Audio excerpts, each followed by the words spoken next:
Hold on, you're at the right podcast here of Faith in Your Recovery. You're going to hear a special story today. You'll want it, you may need it, you can use it and share it. We look forward to it. Jesus didn't have a problem with people that's in the streets. He had a problem with religious people. How can I help anybody when I was not even able to help my own son? I would never do that. And I became that in a matter of minutes when they took my pain pills away. And I said, I'm not where I want to be, but thank God I'm not what I used to be. This is Faith in Your Recovery. I am Randy Davis. Welcome to the battle. Once again, we're glad you're with us for today's episode of Faith in Your Recovery. I'm Randy Davis, your moderator. Our guest today, now living in Anderson, Indiana, originally from Indianapolis, is Michelle Scott. Welcome, Michelle. Thank you. Awesome to have you. Thanks for taking the time out of your day to join us. We look forward to your story. And we always believe here that it has an impact and the possibilities to touch, change, and save lives. Plus, we're arrogant enough to think it even helps you to be able to explain and let folks know you better than they do now. So we'll go about that. Tell the folks where you are professionally and personally today. So today I work at a recovery law firm. It's a bankruptcy law firm. I'm a paralegal for the attorneys. Never thought I would have a job like that, considering my past. I have almost 2 years sober from drugs and alcohol, and I'm just living my life one day at a time. Your best life, it sounds like this. And as you were sharing a little bit ago, this is the longest you can ever remember being clean. Yes? Absolutely. Yeah. Don't let me say something wrong there. Correct me if you need to. But what was your struggle? What was it about? When and how in your mind did it begin? So I was probably about 13. I had some struggles with my childhood. Went through some, molestation things, and I never really said anything about those things. Some of the people knew, and, the adults, I guess, in my life, they knew about it, but didn't really want to do anything about it at the time. I'm not sure why. And so I held on to those resentments. And in return, I turned to alcohol to muffle those feelings and push them down, because I thought that was the right thing to do. Turns out it was not. Unfortunately, it's not the first time we've heard that description. It's happened way too often to way too many and messed up multiple lives from all sides. But you're fighting to overcome that. How long were you into the alcohol? What was that journey like? Some of the ups and downs, losses, challenges? Yes, so like I said, it started when I was about 13. I'm the baby of my family. I have an older brother, 2 older sisters, and they all also, would smoke weed and drink. And so me being the baby, I followed in their footsteps because I thought that was like the cool thing to do, So throughout my teenage years, that was pretty much what I did throughout the time of, going to school, coming home, and doing those things with my brother or the friends around the neighborhood. I didn't get in trouble really until I was 18, it was pretty bad. I was drinking and driving. Shouldn't have been drinking, obviously, because I was 18. I had pulled into the park to finish off the beer that I was drinking and didn't realize there was a park ranger watching me. So I get back in the car to leave, and he follows me, and I let him on a high-speed chase through my mom's neighborhood for probably about 15 minutes. And I finally stopped because obviously I wasn't going to get away. I ended up punching the park ranger a few times, and I went to jail. That was my first time in jail. I stayed in jail that time for probably about 4 months. They was waiting on him to come to court, so they could press charges. He never did, so they ended up letting me out. Were you out of high school at that time? Yes. Okay. Did that change your habits, your behaviors any? Did it, put that fright in you or anything that allowed you to move forward in a positive way? Or? I wish it would have, but it did not, unfortunately. I didn't go back to jail for a long time after that. About 20 years old, I became a mom. And so I stopped drinking, I stopped smoking weed, I stopped doing all those things because I wanted to be the best mom that I could be, so I was. I had 2 kids by the time I was 23. Their dad was selling drugs. I didn't really know at the time that he was selling drugs. So when my daughter was about 2, he got locked up and went to federal prison for about 12 years. And so I was left alone, raising kids. And I was a kid myself, so I was just a kid raising kids, and then the drinking comes back in. I was a social drinker on the weekend, and then it turned back into everyday drinking. I've heard so many times people would say, I could handle it on the weekends, and then suddenly the weekend became 3 days, then 4, then 5. Your weekend was soon 7 days. You couldn't put it down. Yeah. So you're in your early 20s at that time. Mm-hmm. Were you able to hold a job of any type? Absolutely. I was working at the Beach Grove Walmart at that time. I was doing pretty good. But then, like I said, I just had all these influences around me. I was going to the bars on the weekends, and I thought my life was manageable. Because I still had a home, I still had a job, I had my kids.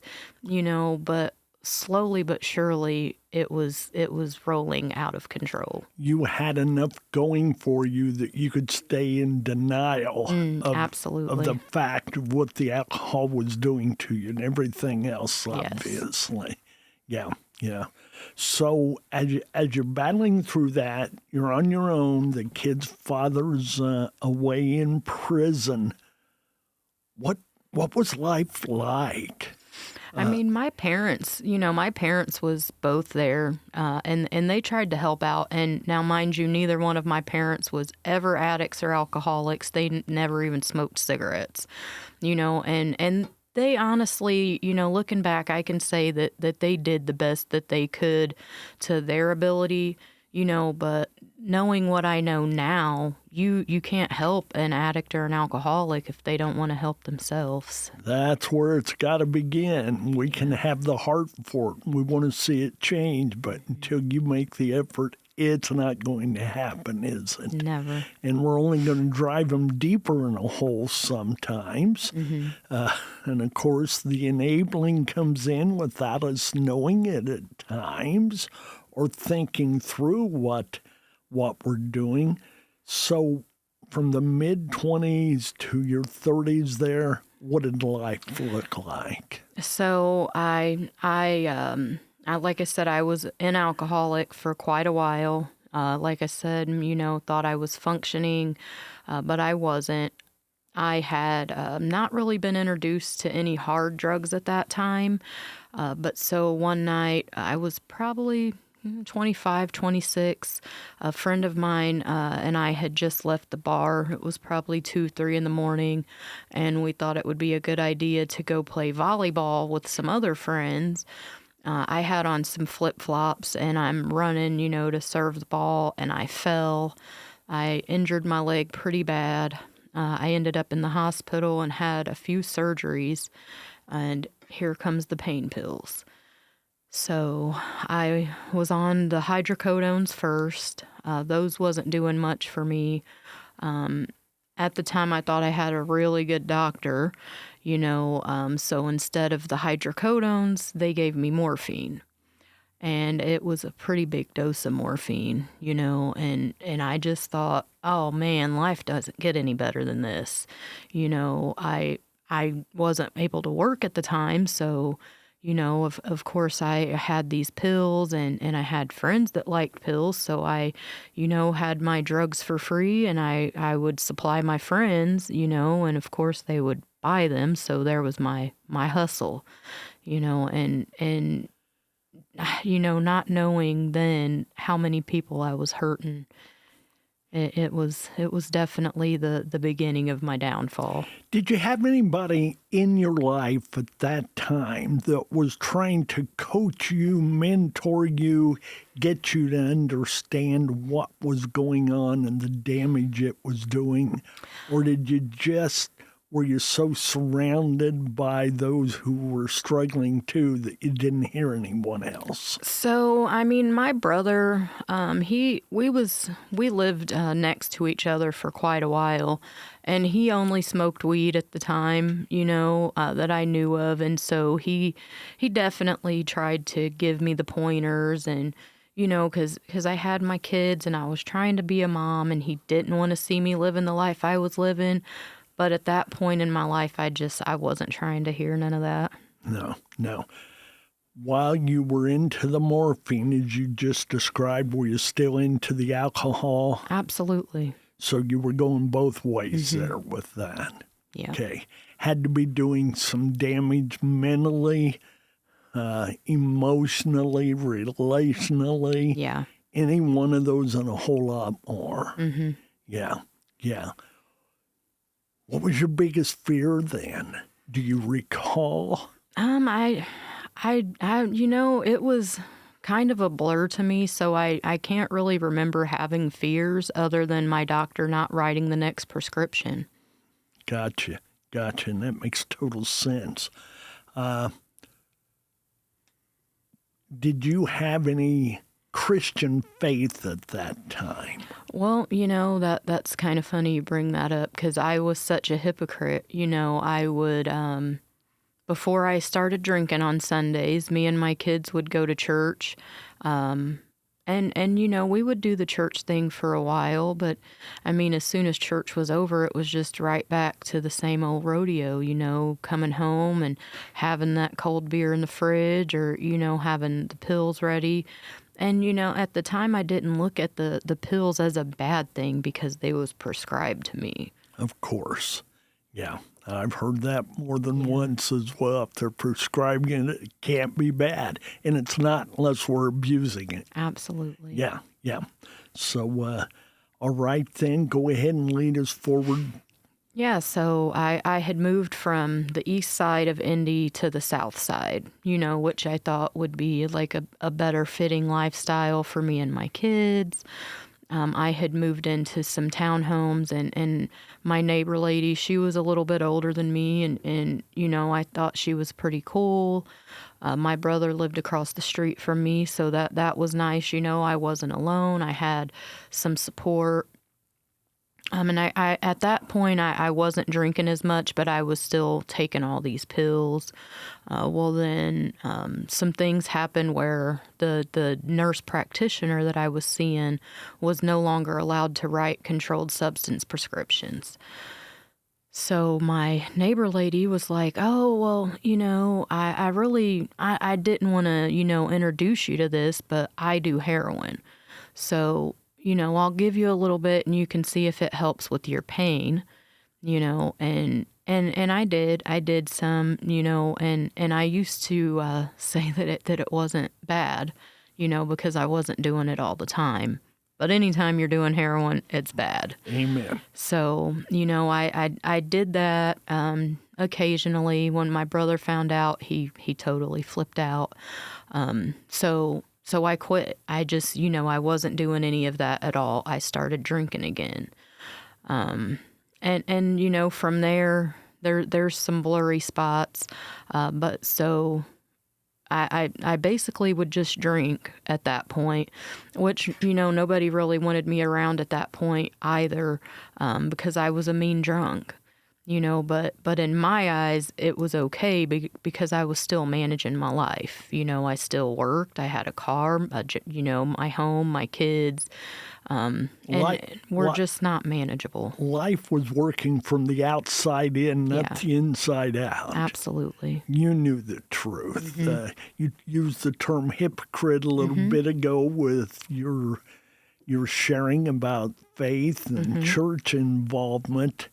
We become hypocrites in those moments just as well. Yeah, and a thing too about the whole faith thing is that I always wanted my kids to know, that God was good and that, He's there for us, even though I had some resentments at that point in my life, because I was just like, oh, why did He let all these things happen to me, not knowing that I had to be accountable for my own actions.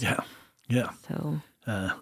All right, ladies, forward some more. What were behaviors, habits, and your hang-ups? So I did a lot of dumb things, driving drunk with my kids, just driving drunk, period. Mind you, I had never had a license because back to that park ranger story, they suspended my license when I was 18, and I just never thought it'd be a good idea to get them, so I didn't have a license for a long time either. So, I was living pretty reckless at that time. I moved in with my brother because his life partner had passed away and he didn't want to be alone. So I moved in with him, and that it was good starting out. But then I found out, my brother was doing some hard drugs, and so I moved out. I had met a guy, and he and his mom lived up here in Anderson. So I moved up here with him, and at the time, I didn't know that he was doing drugs. We would drink back, on the weekends, trying to be the weekend warriors, and we would go to work on Mondays and, just come home and live life normally. Very functioning. Yeah. And so then that's when, life started becoming unmanageable again because pain pills started coming back into play. And then it got to be where those wasn't enough, so we would do heroin again. And that ultimately, led to one of the biggest downfalls of my life again. Go ahead with that, would you please? Yes, what was so that he downfall? he had just gotten out of prison, so he was on parole. And obviously that meant him taking drug tests. So, the few times that he had tested dirty, they ended up sending him back to prison. So here I am again, alone with my kids. His mom was living with us also. And she was a pretty hateful woman to begin with. But then, me adding on my kids and my behavior, the stressors, I always blamed her, until I looked at myself now. So I was working. Well, I had to stop doing heroin, because you can't work a 12-hour shift and be nodding out on heroin. So one of his friends introduced me to meth, and then not only could I work a 14-hour shift, but I could drink all I want, and not have a hangover. So I did that for a while, for a couple years. Myself and Rick's mom, we ended up getting into a fight, and we went our separate ways. I moved back to Indy with my older sister. That was not the best idea either, because she too, was an addict and an alcoholic. So it wasn't a good fit, right off the bat. Alcoholics usually just don't get along. They might for a while, but more often than not, there's going to be a fight. And I think you said in there, I don't remember if it was the word vicious or angry, whatever it was. Yeah, I was a mean drunk. Mean drunk, that's what you had said, yes. So that's only going to complicate matters. Yeah. Yeah. So was there any more incarceration involved at any Not time? at that point. That didn't come for quite a few years later. So when me and my sister had the argument, I ended up moving out of her house and had moved back in with my brother. And now I don't really recall now what the fight was about, but my sister was, I mean, I guess you'd say a petty person, and she had called CPS on me. And of course, I had been doing drugs, so I couldn't pass a drug test. And so they took my kids, I lost my kids for a minute. I started only drinking, because drinking's legal. And so, I was able to pass a few drug tests so I could start seeing my kids on the weekends. How old were they at that time? My kids? oldest was 15 and my youngest was 7. Okay. And so, I was just in this state of just hopelessness. I was so lost and broken, because I believe now that it was because I was holding on to all of these things, from my childhood. My children's dad was pretty abusive too, and I just always thought that was okay because as long as it wasn't this form of abuse, then, it was manageable. So I guess, it had all just built up over my life. And so I tried to manage to jump through the hoops of, seeing my kids and trying to get them back, living with my brother. And I love my brother, but he still to this day is an addict. And so I don't know why I thought that was a good thing, because it was not. So where did hope start for you, Michelle? You just mentioned you felt so hopeless and you identified some of the reasons why. When did the light come on that said, maybe there's a light at the end of this tunnel? Probably for not another 5 years or so, unfortunately. What did that light look like? How did it come about? It came in the form of Johnson County Sheriff's Department, honestly. I call that my divine intervention. Say that again. I like to call that my divine intervention, the Johnson County Sheriff's Department. Okay. Yeah. All right. Go ahead. So, after losing my kids and essentially I chose drugs and running the streets over my kids. I, just had run-ins with lots of people, and I was living life very, very reckless. I had been in the hospital, for endocarditis, which is, an infection on your heart from doing drugs. And that still wasn't enough. I hadn't suffered enough. I was still drinking while I was laying on my deathbed. So fast forward a little bit, I get out of the hospital and, get back with an ex that I had been with before. And he was like, oh, well, you probably should know that I do meth. And I was like, oh, that's fine, because I don't do drugs anymore. I only drink. And, one thing that I like to say nowadays is if you sit at the barbershop long enough, you're going to get a haircut. And now I didn't get that haircut essentially, but I did start using drugs again.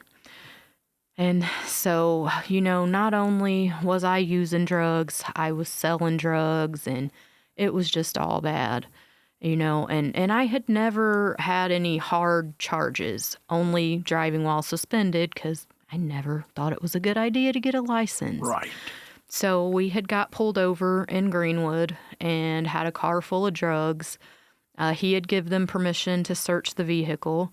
I don't know why they had let me go that time, but they had asked me to sign a paper, saying that I would turn myself in. And yeah, that just wasn't something that I was going to do at that point, So I continue living recklessly for about 4 or 5 more months. The cops, there was just an incident that had happened with some of his friends. The cops show up and they did not allow me to sign that paper again. They took me to jail, no questions asked. I sat in jail that time for probably maybe 6 months or so, and they bonded me out on house arrest. I didn't know at the time that house arrest bracelet could also monitor my alcohol intake. So, I just didn't care still. I didn't care, and I was going to the liquor store anytime they would let me out. Fast forward a few more months, I go back to court, and that was in January, I believe, of 2020. And they set me down. I was in jail. They locked me up, and they kept, continuing my court date. And I finally, I did, let me back up a little bit. There was a few things, while I was in jail. And of course, you can get drugs in jail. I even, say this now, I made some hooch in jail. I didn't drink it because we got caught while we was making it. So, I'm grateful for that also, that God intervened and didn't allow me to do that. So I lost all custody of my kids while I was in jail. My daughter was probably about 15 at that time, and she was on the video call while I was sitting there in the jail, and she told me, that I was worthless and that I was just scum of the earth, and she never wanted to see me again. And that was pretty painful, because the judge had already denied my bond request again. And so I have to go back to jail, and God only knows when I'm going to go back to court. So now, fast forward a few months, my dad had been pretty sick a few times throughout my life. And I had just always taken it for granted, that I would die before he did, because I honestly wanted to. My life was so miserable. My dad was always one of my biggest supporters too. And so now a few months after I had lost my kids, my dad passed away. I did not get to see my dad. I didn't get to say goodbye. The only thing he ever asked me to do was to get sober, and I couldn't do that. So that was tough, but it definitely made me want to persevere and just get through whatever it was that I had to get through while I was incarcerated. I was facing 12 years in prison. I had quite a few drug charges. And like I said, I had never had any drug charges before, but the ones that I had at that time was pretty hefty. And so I finally go to court April 1st of 2021. I was pretty scared because it was April Fool's Day. Sure. And, I had sent the judge a few letters while I was in jail. I had talked to some of the girls that was in there with me, and they was talking about this place in Anderson, called Grace House. And now, I never thought from the time when I lived up here previously, because my life was absolutely unmanageable at that point, that I would ever come back to Anderson, especially for something that was going to save my life. Something positive. Yeah. A right reason to come back. Yeah. So I go to court, and the judge was like, you know what? I'm going to give you the chance to prove yourself. And he did. He allowed me, to come to Anderson. He made my mom pick me up from jail like a child and bring me straight to Anderson, no stops along the way. But he did tell me, he's like, I don't care if you get a ticket for jaywalking. If you get in any kind of trouble, you will be going to prison for 12 years. So I definitely have done my best, to not get in any kind of trouble. Wow. You mentioned God's love in there and how it played out. God's love isn't always a hug or a pat on the back, is it? No, it's not. It's a kick in the tail sometimes. Absolutely. And we need that. And I'm sure, I don't want to speak for you, but that's why you're here today, is because you had that chance and you were ready to use it to the best of your abilities. Absolutely. And I had some pretty dark times, and I was just ready for all that to be over. Where are you today in your faith, in your sobriety? Yeah, tell us about that. So, like I did have a God complex for a while where I had that resentment, blaming God for the things that happened in my life just because I wasn't ready to get honest with myself, I think it's fair to mention that I also had a relapse. I had about 18 months clean and sober, and I had never got honest with myself. And so all of the things, my dad passing away and losing my kids had just all built up. And I had a drink one night, and it was a pretty big drink. It was a half-gallon of vodka in about 2 hours. And I believe I met God when I had my little vacation to the Anderson Center for 6 days. I was suicidal, I was homicidal, and I went there for 6 days. And when I woke up, in there the next morning, I was just like, what did I do to myself, And at that point, I knew I couldn't do it by myself. And I just fell to my knees, and I asked God to please help me because, no matter how many times I tried to get sober by myself, I never could do it, So I am very grateful, for the program that I have today. I'm grateful for the people that I have in my life today. They have pushed me to be a better person. I'm able to attend church on a regular basis. I have God as my higher power. I know that without a doubt, if I'm going through a tough time today, I can talk to him and no, he's not just going to reach down and, make my bank account full or anything like that, but I can give him my worries and my fears today, and I don't have to. He can make your heart full. Absolutely. Yeah. Absolutely. So, do you feel any hypocrisy in that now? With your past, with your issues, your challenges, the addictions, now you're in church. Is that a positive thing within your heart, or does your mind still call you a hypocrite? So now, I had to do some inner soul searching about a lot of those things, and like I said, I work a program today. I have a sponsor in my life, and when I was able to work on myself internally, I was able to see that I was the problem and that it wasn't, God made these things happen or God allowed these things to happen. Had I not put myself in the position, most of those things would not have happened. It wasn't outside sources. Right. It was an inside source. Yeah, it was me. I was the problem. Yeah. I was intrigued when you said that earlier about the way you felt as a hypocrite. And I think if we'd get honest, most of us in church are. We live a different life Sunday morning than Wednesday evening or Friday afternoon or whatever the case may be. But God still accepts us there. That's right. Because he sees the potential instead of the problem. Yeah. And it gives us that opportunity. He doesn't say clean it up first, then come to church. Come now and I'll help you clean it That's up. right.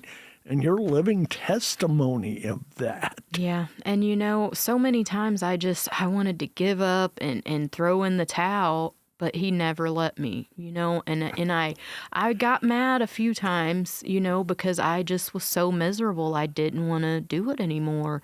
But, today I know the reason why. I was made to be more than a drug addict or an alcoholic. I have a purpose today. I've seen it on Facebook more than once, just almost exactly as you said. Life's so tough and rough on me. I threw in the towel. God threw it right back at me. That's right. and he wouldn't let me give up. And that's kind of what I'm hearing with you. And what do you think that purpose and plan is for your life right now? And how are you living it? You know, that one of my main purposes is doing things like this, you know, reaching out to the community and being a helping hand, you know, and sharing my experience, strength, and hope so it, you know, may help someone else. You know, today I had spoke previously about losing my kids. Being sober today has allowed me to rebuild a relationship with my children. Hooray for that, for everybody's sake. Yeah.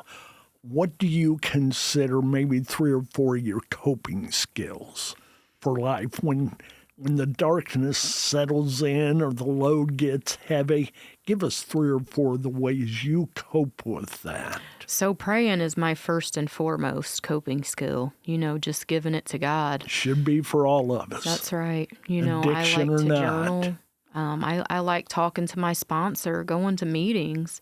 You know, my significant other, he's pretty amazing too. I agree. Yeah. I've met him more than once. We've had him on here. Yes, So he's awesome. Absolutely. Yeah. So what would be your goal for 5 or 10 years from now? So I did get my license finally after 22 years. So I would definitely like to have a home of my own. You know, purchase a home of my own and be in a better position financially. I know it's not always about money, you know, but I would definitely like to up my career game a little bit. Well, you're on the right path to get there. You've got a good start. Yes. You're starting to recognize, as it's often been said, our worst enemy is ourself. Absolutely. I say that all the time. Yeah, and I think we oftentimes call it the devil who's our worst enemy. Yeah, but we give ourselves to him through our actions and all. So I think it begins with you and me. Absolutely. So the name of our podcast is Faith in Your Recovery. What do those 4 words mean to you, Michelle? Faith for me, you know, I struggled with that for a long time, like I said, but it is so important to me today to have the faith that I do because I know I don't have to be alone. My recovery, you know, that is probably the second most important thing in my life, you know, because I know anything I put in front of my recovery is going to be the first thing I lose. I've proved it to myself time and time again. What is one piece of advice you would like to share with our listeners? Just take life one day at a time. Deal with it. Give it to God.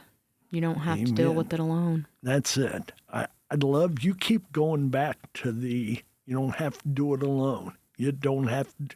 We're made for each other. We are. We are. You know, we're created as relational people. Yes. I think that's why God created us. He wanted family. Yeah. And we've become that family, even if we start out as a hypocrite, okay? Yeah. So is there anything else you'd like to add before we get ready to close here? I don't think so. Well, thank you. Absolutely. Thank you for having me. Very grateful. It's a treat. And as I said in the beginning, I know what you had to share is going to touch, change, and save lives, and we're just thankful for this format to be able to help make that happen. We invite you out there to, you know, we drop a new episode every Friday on all major podcast platforms. Get on there and listen to Faith in Your Recovery. Stay in the battle. God bless. Amen.